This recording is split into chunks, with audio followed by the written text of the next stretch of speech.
할렐루야!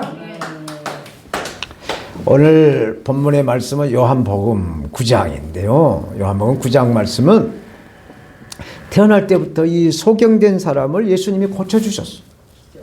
그런데 예수님의 그 말씀에 아멘으로 화답하고 또 은혜를 받아서 예수님을 따르는 이 제자들이 있어요. 12명의 사도 제자가 아닌 예수님의 말씀에 은혜를 받고 따르는 제자들이라는 사람들이 안식일에 과연 예수님이 이런 일을 해도 되는가 의문을 가지고 있어요. 그래서 이 바리새인들에게 데리고 가면서 십계명에도 안식일을 거룩하게 지켜라고 말하고 말씀을 하고 또 모세오경의 가운데서도 안식일을 거룩하게 지켜라. 그래서 안식일 날에 일도 하지 말라라고 말씀하는데 왜 예수님이 이 안식일 날 태어날 때부터 이 눈을 못 본 맹인을 고쳐주었는가 의문이 나서 이 맹인을 바리새인들에게 데리고 갑니다. 그래서 이 문제를 확인하기 위해서 율법을 잘 아는 바리새인들에게 이 소경을 데리고 갔어요. 데리고 가서 보니까 바리새인들은 먼저 소경에게 물어요.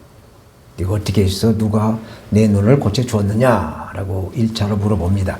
그리고 다음에 그 부모를 또 불러서 또 묻습니다. 그리고 이제 본격적으로 예수님이라는 사람이, 예수라는 자가 안식일을 보면서 안식일 날 눈을 뜨게 한 것에 대한 것이 옳으냐 그르냐 논쟁을 벌이게 되죠. 그런데 유대인들은 한 가지 조건을 내세웠어요.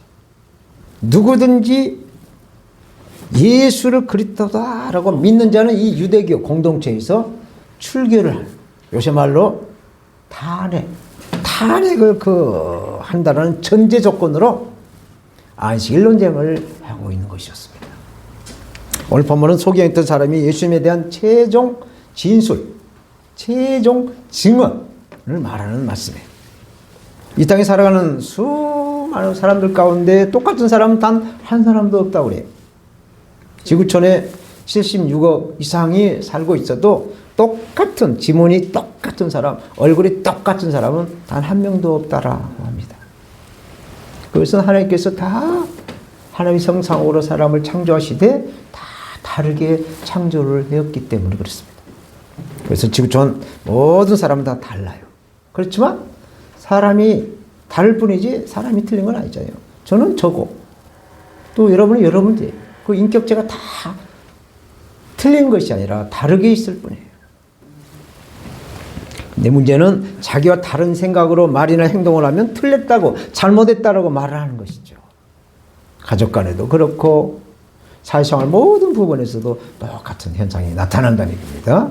이것은 다른 것을 틀렸다고 말을 하는 거예요. 이런 원리로 지금 우리나라에서는 체제 전쟁을 치르고 있어요. 체제 전쟁. 보수와 진보를 넘어서 자유민주주의냐 사회민주주의냐를 다투고 있죠. 우리나라는 남과 북으로 분단된 지가 벌써 75년이라는 역사가 지나가고 있어요. 이제 대한민국 남한 땅에서도 우파냐 좌파냐 우파냐 분열이 되어 있어요. 건널 수 없는 강으로 지금 분열이 딱 되어 있습니다. 예수님 당시 바리새인들의 문제가 바로 이러한 것이었어. 항상 율법을 전제로 모든 상황을 판단하니까 율법이 아닌 어떤 사상이나 행동과 말은 틀린 것이었어. 이렇게 유대인들은 율법을 토대로 생각하고 행동하기 때문에 율법이 아닌 어떤 사상이나 가르침은 다른 것이 아니라 틀렸다라고 하는 독선적인 태도를 가지고 있었다는 얘기입니다. 그런데 예수님은 유대인으로 오셨어요. 2000년 전에. 이제 이번 주 수요일 날이 성탄절입니다만 2000년 전 예수님은 유대인으로 오셨어요. 하나님이. 유대인들이 적용하는 그 율법의 관습을 예수님은 초월하세요.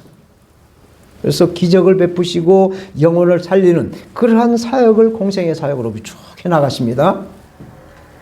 그런데 예수님과 이 유대인들은 갈등을 겪고 있어요. 그 생각의 차이가 다르기 때문에. 오늘 본문에서도 태어날 때부터 소경된 사람이 그 눈이 뜨이자 바리새인들이 소경에게 1차 신문을 해요. 불러다가 조사를 하고 나서 또다시 불러서 오늘 본문에 2차 신문하는 말씀이요. 오늘 본문에서 말씀하는 최후 진술, Final Statement, 최후 진술이라는 제목으로 십자가상에서 예수님이 다 이뤘다, 테텔스타이, 다 이뤘다, 너희들 죄를 다 갚아주었다, 다 죄값을 다 갚아주었다 라고 말씀하신 우리 주 예수 그리스도를 증거하겠습니다. 저처럼 바리새인들은 오늘 본문에서 예수님을 죄인이라고 말합니다. 예수님을, 하나님이신 예수님을 죄인이라고, 메시아로 오신 예수님을 죄인이라고 말을 해요. 24절 5절 말씀 봅시다. 이에 그들이 맹인이었던 사람을 두 번째 불러 이르되 너는 하나님께 영광을 돌려라. 우리는 이 사람이 죄인인 줄 아노라. 대답하되 그가 죄인인지 내가 알지 못하나 한 가지 아는 것은 내가 맹인으로 있다가 지금 보는 것 그것이다 말씀하래요. 간혹 예수님의 그 복음을 전하게 되면, 예수 믿지 않는 사람들이 이제 복음을 전하게 되면 하여튼 어떻게든지 예수를 안 믿으려고 핑계를 대는 걸 봅니다. 조상 대대로 우리는 절에 다니는 불교를 믿는 집안입니다. 핑계를 대죠. 또 교회에서 헌금을 강제적으로 내라고 한다. 또 이래도 쉬지 못하고 교회 가서 예배 드리는 거 이게 부담스럽다. 뭐 이런 핑계, 또 저런 핑계를 대죠. 오늘 본문에 예수님을 인정하지 않은 바리새인들의 이 핑계는 소개했던 그 부모가 그 아들이 눈뜬 사실을 제대로 진술하지 않아요. 왜? 그 부모는 출교 당할 것을 두려워해서 아들한테 가서 물어봐라고, 아들에게 모든 걸 다 이름을 시키는 것에 대한 것에 소경을 다시 불러서 2차로 신문을 하고 있는 내용이에요. 영광을 하나님께 돌려라. 바리새파 유대인들이 소경에게 말해, 영광을 하나님께 돌려라. 우리는 이 사람이 예수가 죄인인 줄 안다 라고 말씀하죠. 예수님이 안식일에 소경의 눈을 뜨게 하셨기 때문에 예수님을 안식일을 범한 죄인이다 라고 정죄를 하고 있는 말이에요. 그러나 소경됐던 사람의 마음에는 확신으로 꽉 차 있어요. 확신. 그가 죄인인지 내가 알지 못하나, 예수님이 죄인인지 나는 알지 못합니다. 이 말은 유대인들의 말을 듣는 것이 아니에요. 죄인이라고 듣는 것이 아닙니다. 자기가 만난 예수님을 경험하고 눈이 열려 있으니 내 할 말 좀 하겠다라는 뜻이에요. 한 가지 아는 것은 내가 소경으로 있다가 지금 보는 것입니다. 내가 소경으로 그동안 평생 살다가 이제 예수님이 내 눈을 떠서 내가 보고 있는 것은 분명한 사실이다 라는 얘기를 하고 있어요. 이 말씀에는 예수님이 죄인이다, 또 의인이다, 뭐 이것을 초월하는 예수님만이 가지고 있는 신의 성품을 당당하게 증언을 하는 것이었어요. 내가 지금까지 눈이 안 보여 어쩔 수 없이 먹고 살기 위해서 구걸을 하고 이렇게 살아왔지만 내 눈이 어떻게 보게 되었는지 가감없이 또 분명하게 진술을 하려고 한 것이었어요. 사랑하는 여러분, 이 예수님의 시대나 요즘이나 얼마나 많은 가짜 뉴스가 루머, 소문으로 이렇게 사람들이 그 공허한 마음을 채워서 흥미를 주는지 몰라요. 그러나 성경은 이러한 자들에게 화가 분명하게 있다고 말씀해요. 화가 임한다고. 이사야서 5장 20절 21절 악을 선하다 하며 선을 악하다 하며 흑암으로 이 광명을 삼으며 광명으로 흑암을 삼으며 쓴 것으로 단 것을 삼으며 단 것으로 쓴 것을 삼는 그들은 화 있을진저. 스스로 지혜롭다 하며 스스로 명철하다 하는 자들도 화 있을진저. 자기를 높이고 자기를 갖다가 이렇게 막 스스로 높이는 자들도 화가 있다는 말씀입니다. 교회에서 이렇게 정치에 대한 말을 하게 되면 왜 교회에서 그런 정치의 말을 하느냐라는 자들이 있어요. 종종 있어요.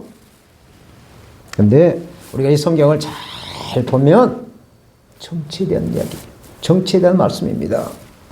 족장의 정치, 아브라함의 족장, 이삭의 족장, 야곱의 족장, 이 족장의 정치가 나와요. 아브라함이 어떻게 다스렸는가, 이삭이 어떻게 다스렸는가, 야곱이 라반의 집에서 와가지고 베델에서 어떻게 해서 다스렸는가, 12아들을 어떻게 다스렸는가, 이게 다 이게 정치 이야기입니다.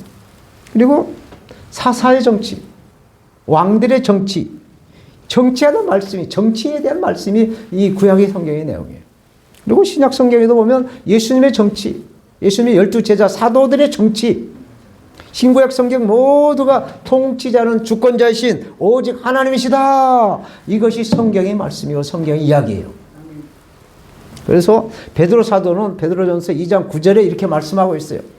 오직 너희는 택하신 족속이요 왕 같은 제사장이요 거룩한 나라요 그의 소유된 백성이니 이는 너희를 어두운 데서 불러내어 그의 귀한 자의 빛에 들어가신 자의 아름다운 덕을 선전하게 하렵니다.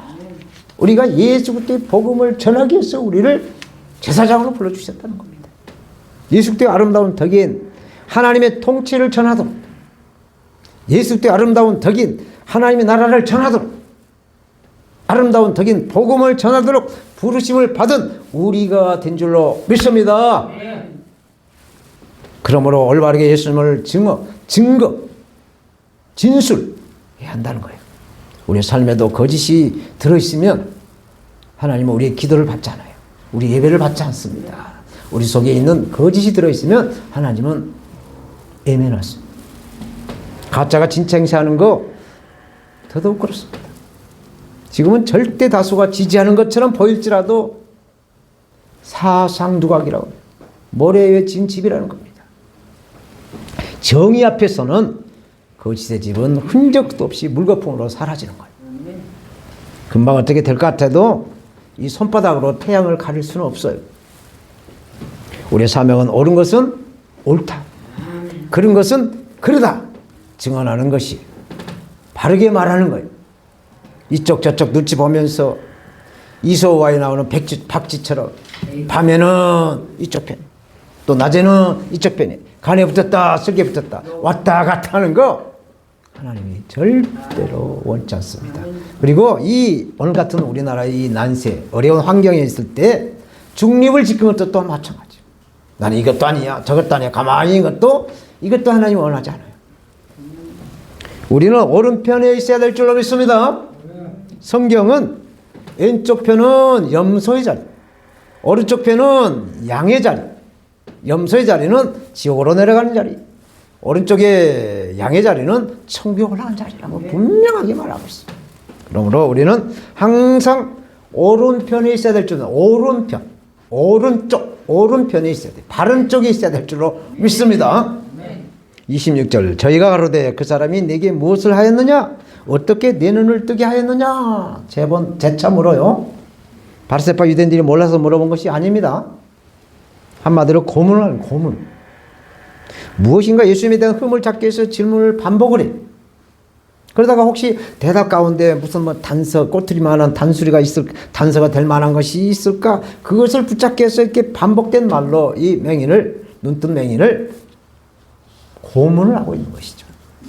사랑하는 여러분들, 닭과 독수리는 어떤 위험 앞에 전혀 다른 반응을 보인다고 합니다. 폭풍이 몰려오게 되면 닭은 날개를 콱 움츠리고 숨을 곳을 찾아가요. 그러나 독수리는 양날개를 콱 펴면서 이 태풍을 몸에 싣고 유유히 날아올라서 안전한 지대로 날아간다는 거예요. 우리 인생에 폭풍을 만났을 때에도 두 가지 위험으로 나타난다는 것입니다. 억울한 일, 고통스러운 일, 정말 괴로운 일이 닥치게 되면 몸을 숨기는 이 닭과 같은 사람, 피하는 사람, 닭과 같은 사람이라는 거예요. 그리고 그 사태를 해결하기 위해서 담대하게 대처하는 독수리 같은 사람이 있다는 거예요. 인류의 역사는 이렇게 담대하게 고난을 극복한 사람들에 의해서 지금 쓰여져 가고 있어요. 모진 바람과 추위를 견뎌낸 이런 나무가 좋은 목재로 사용되는 거예요. 이렇게 담대한 믿음은 나약한 닭으로부터 강력한 독수리로 변화시키는, 저와 여러분들을 변화시켜주는 이러한 믿음이 될 줄로 믿습니다. 소경의 부모는 이제 출교를 탄핵을 당할 것을 두려워했지만 아들인 소경된 사람은 담대해졌어요. 왜? 안 보이다 눈이 보이니까 담대해지죠. 그보다 더 확실한 게 없죠. 이미 예수님을 만난 눈이 열린 경험을 했기 때문에 너무나도 분명한 경험, 예수님을 만난 경험을 했기 때문에 두려울 것이 아무것도 없어요. 27절 대답하되 내가 이미 일렀어도 듣지 아니하고 어찌하여 다시 듣고자 하나이까? 당신들도 그의 제자가 되려 하나이까? 예수님의 제자가 되려갑니까? 한마디로 이 소개됐던 사람이 바리새파 유대인들에게 놀리는 거예요. 놀리는 거. 평생 구걸해서 그냥 고개 한번 듣지도 못하고 이렇게 숙이고 있던 사람이 예수님을 만나고 빛을 받으니까, 빛을 보니까 전세가 완전히 뒤바뀌어지는 상태예요. 소개했던 사람의 눈에는 이 바리새인들이 소경으로 보이는 거예요. 눈먼 봉사가 돼버린 거예요. 아니 조금 전에 내가 묻는 말에, 당신들이 묻는 말에 내가 대답할 때는 뭐라고 또 물어보느냐는 것이, 또 물어봐요. 이렇게 예수님을 만나 예수님을 경험한 사람과 그렇지 못한 사람과의 차이는 분명하게 드러나고 나타나는 거예요. 사실 바리새인들은 눈뜬 상태에 있지만 실제로 영적인 맹인이라는 것을 오늘 본문은 은연중에 사도 요한은 말씀해주고 있습니다. 그들에게 들을 귀가 없었다라는 거예요. 소경이 어떻게 예수님을 통하여 눈이 열렸는가 듣고자 하는 의지가 아니라 어떻게 하면 예수님에게 흠을 잡았어. 예수님의 흠을 잡아서 예수님을 죽이고자 하는 것이었어. 이것이 바로 사마귀의 전략이라는 것이죠. 사탄, 마귀, 악하고 더러운 귀신의 전략이다. 그래서 이 사마귀는 어떻게든지 우리가 예수를 잘 믿지 못하도록 공격을 하는 거예요. 잠도 안 자고 졸지도 않으면서 우리를 넘어뜨리려고 하는 것이 이 사마귀의 전략이라는 겁니다. 이런 현상은 오늘날에도 똑같이 나타나고 있어요. 오죽하면 우리나라 대통령이 죽을 까고 대통령직을 걸고 이렇게 기울어져 가는 이 나라를 바로잡기 위해서 비상계엄 선포를 했는가 이것이죠. 이것을 바라봐야 돼. 이것을. 그 충정을 바라봐야 한다는 거죠. 대통령이 권한을 정당하게 사용하고 법대로 계엄을 해제했는데도 불구하고 내란죄다라고 선동을 하는 것은 반국가 단체인 종북사상으로 묶여있는 자들이 대통령을 끌어내려고 하는 사탄마귀 아까워 더러운 귀신이라는 것을 스스로 밝히고 있는 거예요. 이것은 하나님께서 독생자 예수 그리스도를 십자가의 대속의 제물로 죽이도록 내어주신 그 하나님의 사랑을 우리는 바라봐야 되는 거죠. 하나님의 사랑을 바라봐야 된다. 아브라함이 독자 이삭을 모리아산에 가서 제물로 바쳐라 했을 때 아브라함이 하나님을 사랑하는 그 사랑을 바라보듯이 하나님의 그 사랑하심으로 독생하신 예수님을 십자가의 제물로 내어주신 그 하나님의 사랑을 우리는 바라봐야 한다는 것입니다. 그래서 그 안에 공의가 있는가 정의가 있는가 우리는 이것을 찾아야 돼요. 국민을 위한 선한 사랑을 있는가 없는가 우리는 찾아야 되는 겁니다. 얼마나 답답하고 깝깝하다고 느꼈으면 소경이 되었던 사람이 영적인 소경들인 바리새인들에게 조롱을 해요. 당신들도 그의 제자가 되려가나이까. 이건 뭐 완전히 놀리는 거죠. 이 말씀의 중요한 단어가 당신들도 이 말씀은 나도 예수님의 제자가 이미 되었는데 당신들도 예수님의 제자가 되려고 하느냐. 그러니까 유대인들에게 신문 받는 중에 예수님의 제자라는 것을 이 소경은 당당히 밝히고 있어요. 이렇게 빨간 것은 빨갛다. 또 거짓은 거짓이라고 해야 되는 것이다. 교회 가서 뭐 기도하면 되지 뭘 밝혀. 이것은요 그 기도 속에 자기를 숨기는 거예요. 그래서 이런 믿음은 죽은 믿음이라고 야고보 사도는 말하고 있습니다. 두 번째로 소경이었던 사람이 예수님의 제자라고 이제 인정을 해. 인정. 28절 9절 그들이 욕하여 이르되 너는 그의 제자이나 우리는 모세의 제자라. 하나님이 모세에게는 말씀하신 줄을 우리가 알거니와 이 사람은 어디서 왔는지 알지 못한다 말씀하고 있어. 바리새파 유대인들의 논리가 이제 먹히지 않으니까 욕을 해요. 욕을. 그 불쌍한 사람에게 욕을 해요. 사는 여러분, 성전에 올라가는 그 길목에서 맹인으로 평생 어떻게 하여튼에 생명을 연명을 하기 위해서 구걸을 해요. 구걸을 한 거린에게 바리새인들이 욕한다는 것은 이게 대단한 반전이에요. 반전. 빛과 어둠의 반전이 나타나고 있다는 걸 알아야 돼요. 보통 욕한다는 것은 자기가 자기 힘으로 감당할 수 없는 사람에게 욕을 하지, 힘없고 불쌍한 사람에게 욕합니까? 윗사람이 아랫사람 욕하나요? 그렇지 않아요. 아랫사람이 윗사람을 욕을 해요. 바리새인들이 빛으로 오신 예수 그리스도를 만난 소경되었던 사람을 감당할 수가 없으니까 욕을 한다는 얘기죠. 전세가 완전히 뒤집어졌다는 것을 우리는 알 수가 있어요. 힘없는 자가 힘 있는 자를 욕을 하는 거예요. 그런데 바리새파 유대인들이 이 맹인되었던 사람을 욕을 한다는 얘기는 완전히 뒤집어진 거예요. 너는 그의 제자나 우리는 모세의 제자라. 할렐루야. 이렇게 자기와 반대편에 있는 사람들에게도 인정을 받되 온전한 예수 그리스도의 사람이 될 줄로 믿습니다.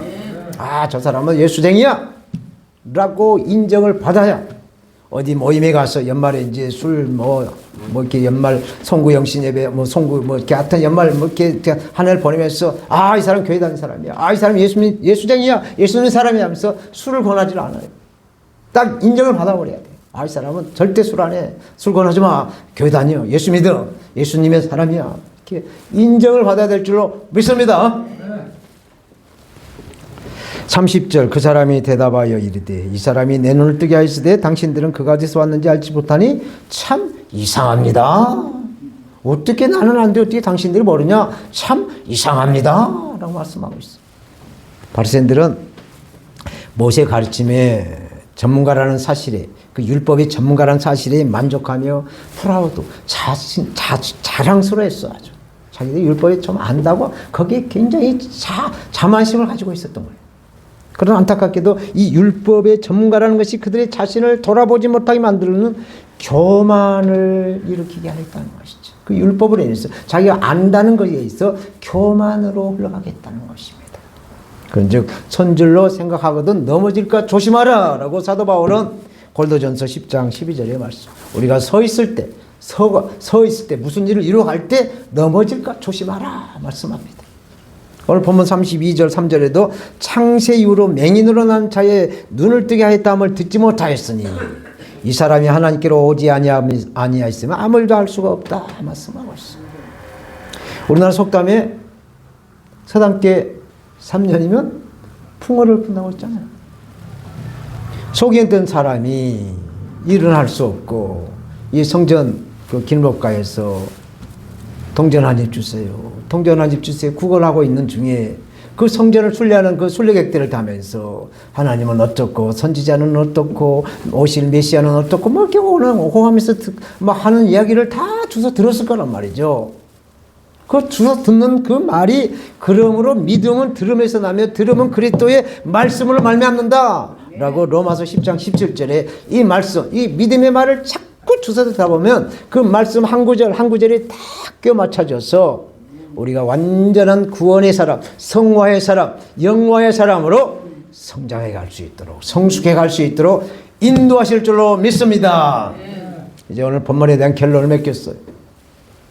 소경되었던 사람은 바리새인들의 신문에 전혀 동요되지 않고 물러서지 않는 것을 오늘 본문은 보여주고 있어요. 세상의 빛으로 오신 예수를 만나서 보지 못한 눈이 열렸으니 두려울 것이 없어. 오히려 당당하게 자기 눈을 칠해주신 예수님을 세 가지로 진술을 하고 있어요. 첫째, 자신이 경험한 기적은 보통 사람은 할 수가 없다. 사람은 누구나 이런 내 눈을 열게 해줄 사람은 아무도 없다. 곧 하나님만이 할 수 있다 라는 진술을 하고 있습니다. 두 번째 진술은 내가 예수님의 제자다라는 그 바리새파 유대인들에게 인정하는 진술이죠. 예. 그리고 세 번째 역사적인 진술을 하고 있어요. 이 맹인됐던 사람이 역사적인 진술을 하고 있어요. 예수님이 하나님께로 오지 않았다면 창세 이후로 맹인이 눈을 뜨게 한 일은 없다라고 분명하게 최후 진술을 하고 있는 것이에요. 놀라운 것입니다. 보혜사 성령으로 충만해 있으면 죽으면 죽으리라 담대한 믿음이 우리에게도 임할 줄로 믿습니다. 이 믿음으로 세상을 이기시고 우리 자신을 이기셔서 다시 오실 우리 구주 예수님을 맞이하시는 거룩한 신부들이 다 되시기를 우리를 죄에서 구원하신 예수님의 이름으로 축원합니다. 축원합니다.